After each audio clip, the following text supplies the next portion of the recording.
हार्दिक कलेजी जो भी बताई थी याद करके पक्की वाली कि लाभ करना है संसार का जब तक जिएंगे। शिव कथा में उपमन्यु ऋषि श्री कृष्ण जी से कह रहे हैं, हे प्रभु और कोई कथा सुननी हो तो बताओ। तो श्री कृष्ण जी कहने लगे कि ऋषिवर मुझे ये बताओ कि कलयुग में सबसे महान शक्तिदायक और संसार को सुख देने वाला, कली काल का नाश करने वाला कौन सा मंत्र है जिसके द्वारा मैं अब आप आराधना करूं और कलयुग में जो सभी के काम आए, मुझे वो उसके बारे में बताओ। तो उपमन्यु ऋषि कहने लगे, हे कृष्ण जी, भगवान शिव ब्रह्मांडपति है। सारा ब्रह्मांड आपको, मुझको, विष्णु जी को, ब्रह्मा जी को उन्होंने बनाया है। शिव निराकार है, साकार रूप उन्होंने शंकर जी का लिया संसार का संहार करने के लिए। विष्णु जी का रूप लिया उन्होंने संसार का पालन करने के लिए। ब्रह्मा जी का रूप लिया शिव ने संसार को उत्पन्न करने के लिए, सृष्टि बनाने के लिए। वो शिव हैं। शिव का वाचक मंत्र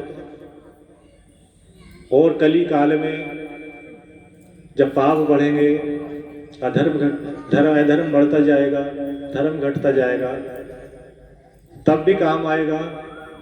और आप भी इसका जाप करो, ओम नमः शिवाय है।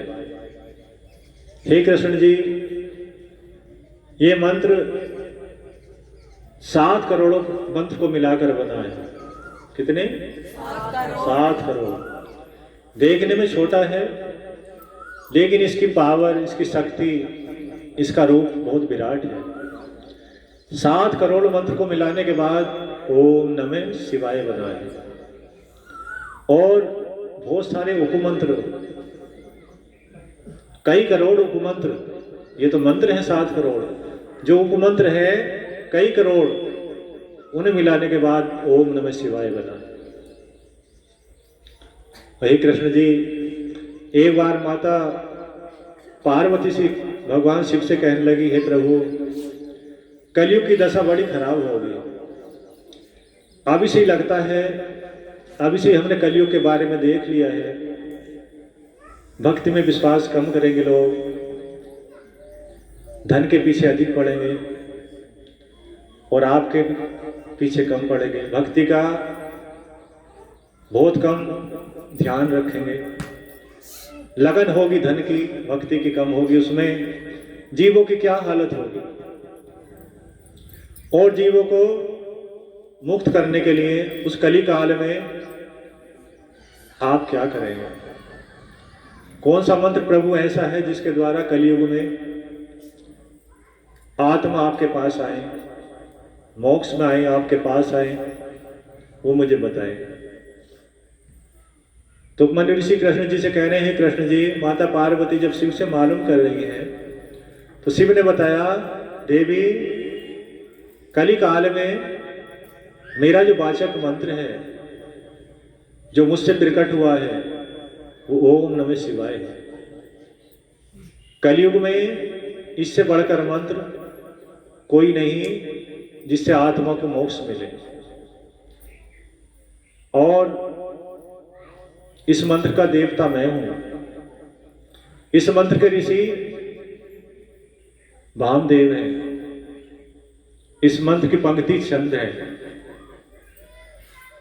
ये मंत्र की महिमा अपार है। ब्रह्मा जी ओम है, पहले ओम है ना, ओम ब्रह्मा जी का रूप है। और नमः शिवाय ईशान सारे ब्रह्मांड का रूप है। तो इस मंत्र की महिमा पार्वती अपार है। कली काल में जो इस मंत्र का जाप करेगा वो मेरे धाम आएगा, उसे मुक्ति मिल जाएगी।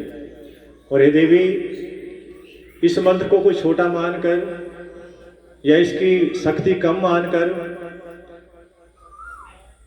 इसका कहीं अपमान करेगा या कम शक्ति मानेगा वो नरकगामी होगा। देवी वो आत्मा जो इस मंत्र पर विश्वास नहीं करेगी, इसे छोटा मानेगी, इसकी शक्ति कम मानेगी, वो आत्मा नरक में जाएगी।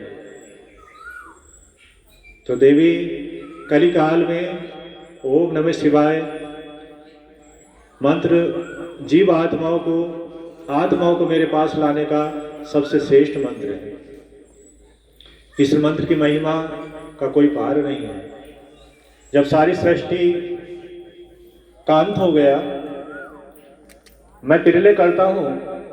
जब प्रलय करता हूँ तो सभी को अपने अंदर समेट लेता हूँ।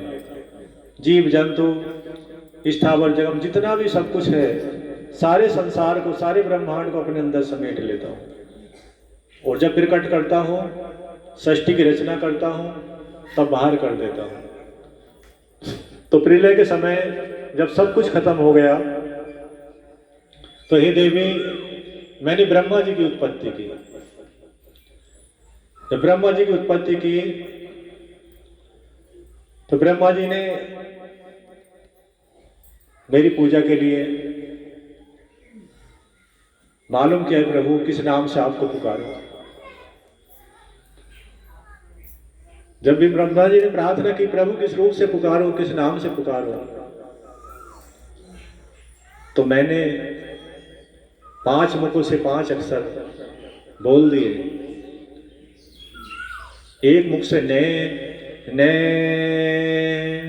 दूसरे से मैं, तीसरे से, चौथे वे, 5वें से ये। ब्रह्मा जी ने जोड़ लिया कि 5 मुखों से